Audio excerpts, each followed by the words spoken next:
Hello everybody, RegiTime here, and it's time for another blog entry type thing. We did say at the end of the last video that we could turn up anywhere this week, and we turned up at AAA, turned up at Unibet for this video.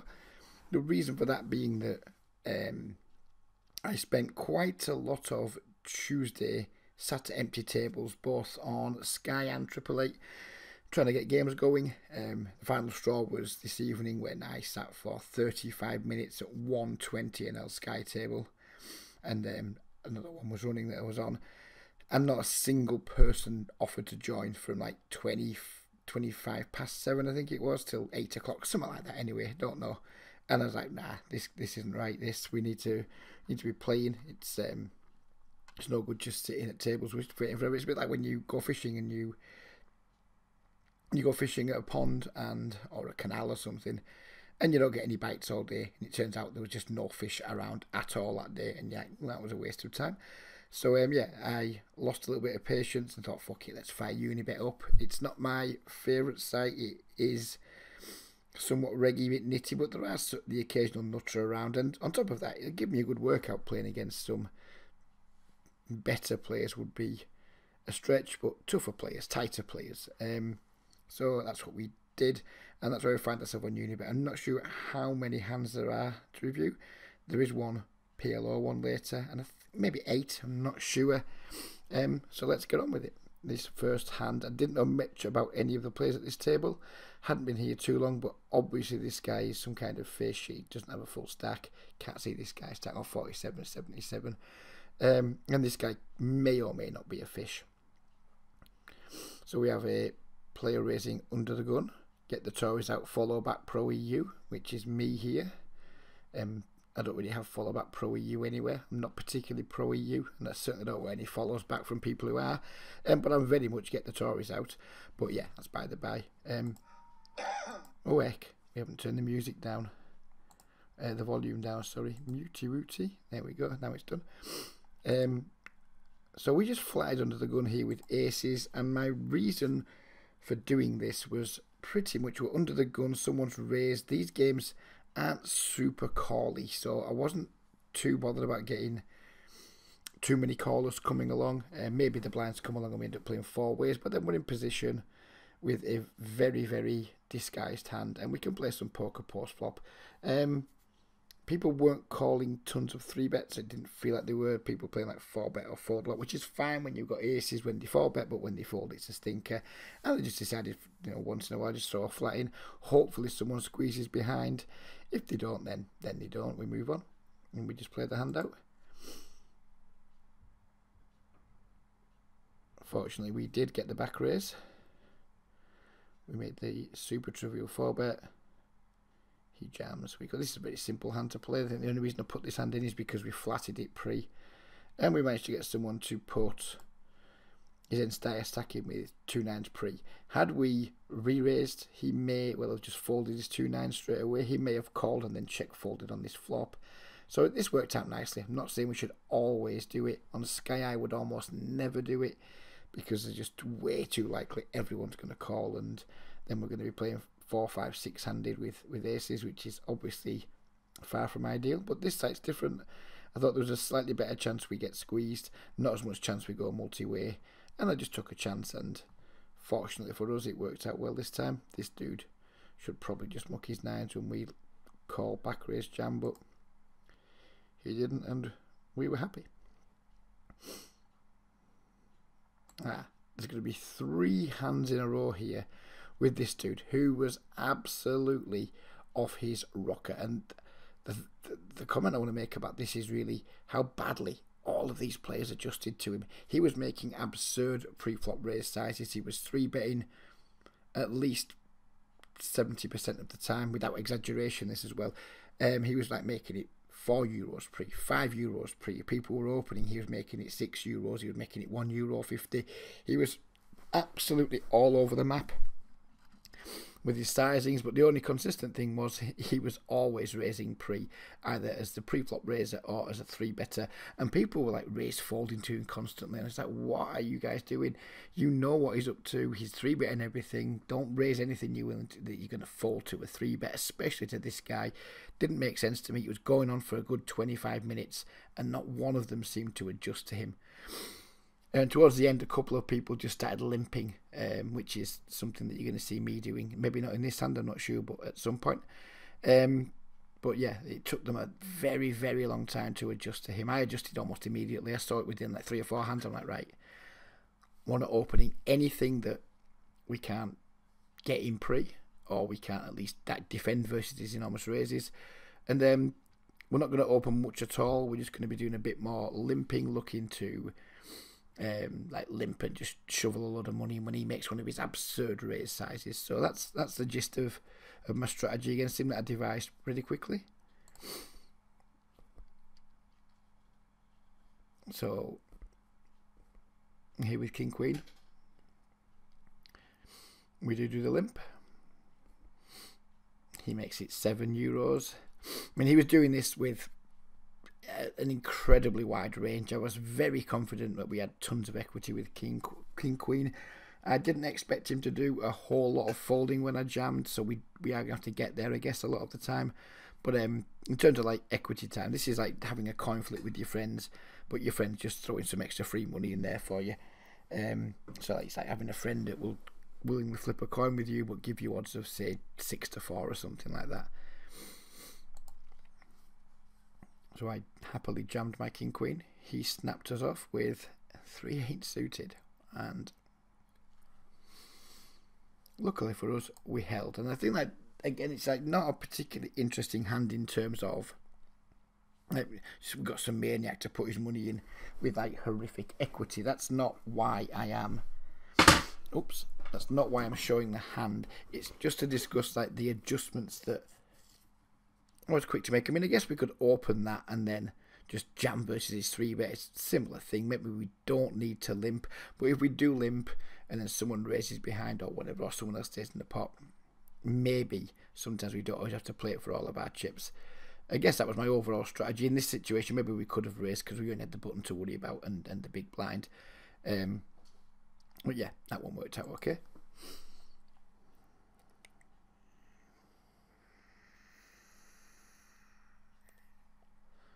This was like literally 1 or 2 hands later. This next one, we wake up with Ace Queen. This time he's limped.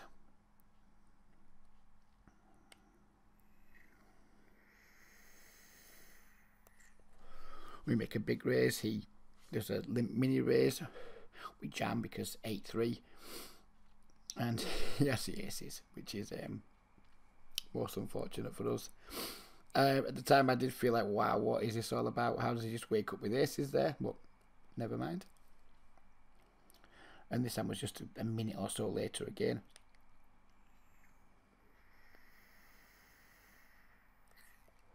Ace Queen again. As you can see, people are catching on with the limping versus him now. We raise. He clicks it back again. He can't have aces again. We jam. He calls. And he has King 9. And we held. So there was like just some hands highlighting how sometimes you can find a maniac and you're just going to make special plans for him. Am I the sort of person who gets King Queen in pre? No, never or almost never. Ace Queen in pre? Never or almost never. But when you see these dudes, you just got to be willing to gamble, and it's not a big gamble because you know you have his range crushed, except when he has aces of calls. But these guys, they can put people off. I've worked with people, I've seen people post on forums, they leave tables with people like this because I just can't beat these guys, I can't play against these guys, etc. And it's because they're just not willing to step outside their normal way of thinking and their normal strategy and outside their normal ranges for stacking off. People just, they have kind of like a little bit of risk aversion where these guys are concerned, and you know, you just got to throw that out the window and just be willing to gamble with them, knowing that, you know, when you get it in, you're going to be like a 60-40 favourite, 65-35. If you're lucky, you're a 70-30 favourite. But by and large, you're getting really good odds on coin flips, and you've just got to take them. And you want to try and get as deep as you can, as quick as you can with him, because at one point this guy was like €80 deep. So I'm more than willing to like flip coins with him with a big edge to get deep with him, so we can, you know, hopefully take all of his stack and not just part of it.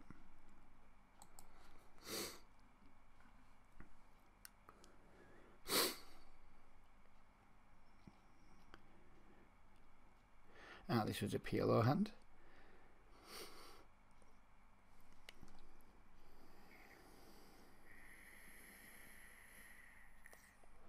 Got some relatively good draws. We turn the nuts. This one pots into us. We have a super easy jam. We have nuts with a weak redraw, but nevertheless a redraw. Our opponent calls. He has 2 8s and rivers quads. Never mind. Typical PLO hand, I guess. Not much we can do about it, but it was one of the bigger pots I played on the night, so it made the video.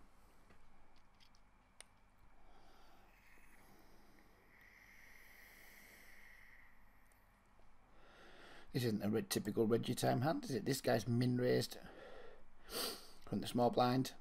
We could just call here. I elected to go with the 3-bet. I don't do this very often, but it's nice sometimes to have some like baby suited connectors in your 3-betting range. I do it very, very rarely. Maybe, who knows what, one time in 20 when I have this type of hand. Usually I would just call, maybe, never folding. This time I elected to 3-bet. We got called by Samo. We flop bottom pair. This point I c-bet just to protect my hand. It's a large c-bet. I want to put a lot of pressure, or try and put, like, not pressure, but get like folds from that just 2 overcards that have like a lot of equity against like a 10 jack, a jack queen, ace king, ace queen, ace jack, all those types of things. Don't want to give any free cards here. Don't want to bet too small, because I think people would just float 2 overs here quite a lot. Certainly their ace highs.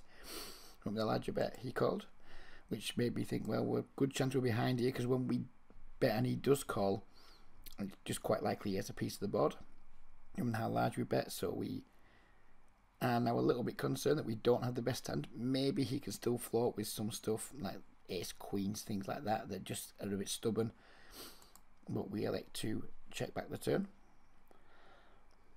We river trips. He leads into us. We go with the raise here.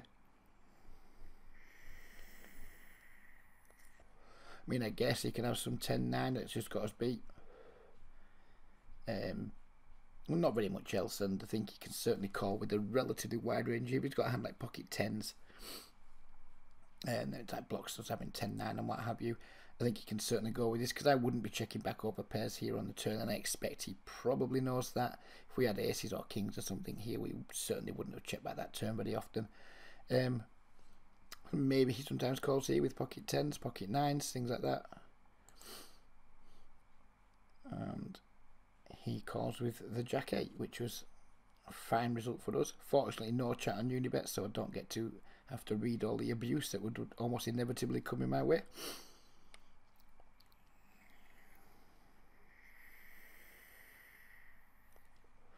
But no, it's a standard 3-bet. We get the called 4-bet from the big blind. I think in this spot ace king's just way too strong. Call 4-bets are pretty rare in the micro stakes, do not get me wrong. I don't expect him to have too many bluffs here, but you can also just have like jacks and queens and things like that and just blows up a bunch of equity. He might sometimes, once in a while, maybe he called 4-bet folds 15-20% of the time. In those cases we just get to pick up a ton of dead money. So we went for the jam. He snapped us off. We weren't in good shape.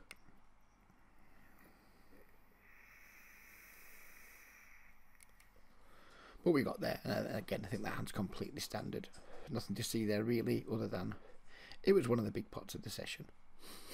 OMG Origi, who's absolutely loving scoring last minute winners against Everton. Apologies to any blue noses out there, but come on you Reds, etc. You'll never walk alone. Hashtag 5 times, bloody bloody blah. So we opened the 2 8s on the button. His bad blue is a regular, he's at all my tables. I elected to defend.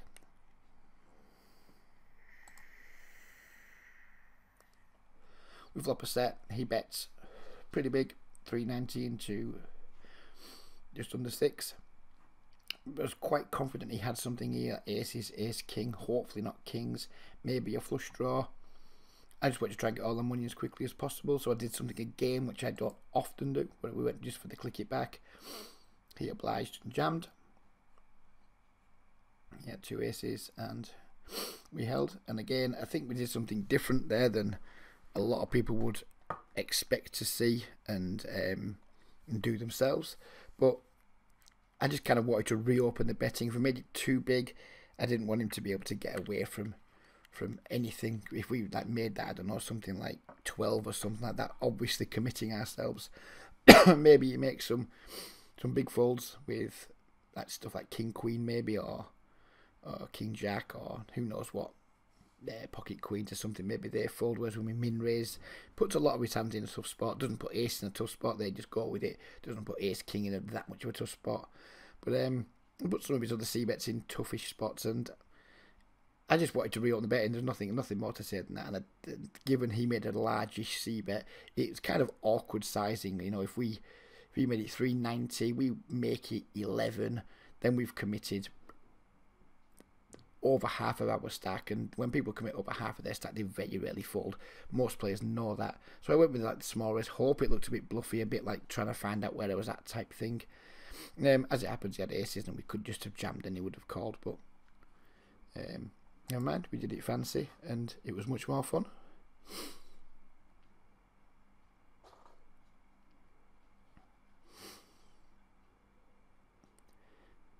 Here we have the 10-8. This guy was definitely a fish. The 2 guys were regulars. Calling here, hoping not to get squeezed. If we do, we have to fold our hand probably. I was willing to just flat this on the button. I'm not a huge fan of 3-betting people who think a fish with these types of hands, because I think you just call too often and then just station a bit pre-flop, post-flop with pairs and things. I think these types of hands I prefer to 3-bet regulars with, and with against fish I prefer to have like a more linear 3-betting range. So we did just call, and we do get to see a flop, which is okay. He c bets, we have the super standard call. We turn the open end straight flush draw. He bets again. At this point I'm reasonably confident I'm behind, but obviously we have like an absolute ton of equity. I did consider raising just because of how much equity we have, but again I don't think we have too much fold equity against fish to double barrel. I don't think we get him off a jack very often. If he's got 2 pair, he's never folding. He's on overpair, he's never folding. So I just elected to just take my odds and try and hit a river, which we did do. He then bets more than half his stack. We know he's calling. We jam. He calls with just king jack. So again, that one worked out quite nicely, and I think I played it about as well as I could have done. Alright, is that the end of the video? Okay, no problem. I thought there was one more hand, but maybe not. So yeah, it's Unibet games. They're nowhere near as good as Sky. They're maybe on a par with 888. Maybe slightly better than 888 reg tables. Not as good as Snap, but Snap never runs at 13L or doesn't run enough for me to like make it my regular home, unfortunately. Who knows where the next video is coming from? Could be literally anywhere again, but I hope you guys have enjoyed this brief update. Any questions or comments on the hands, leave them below or post them on Facebook or whatever, and I'd be delighted to hear from you. Take care everybody, and bye bye for now.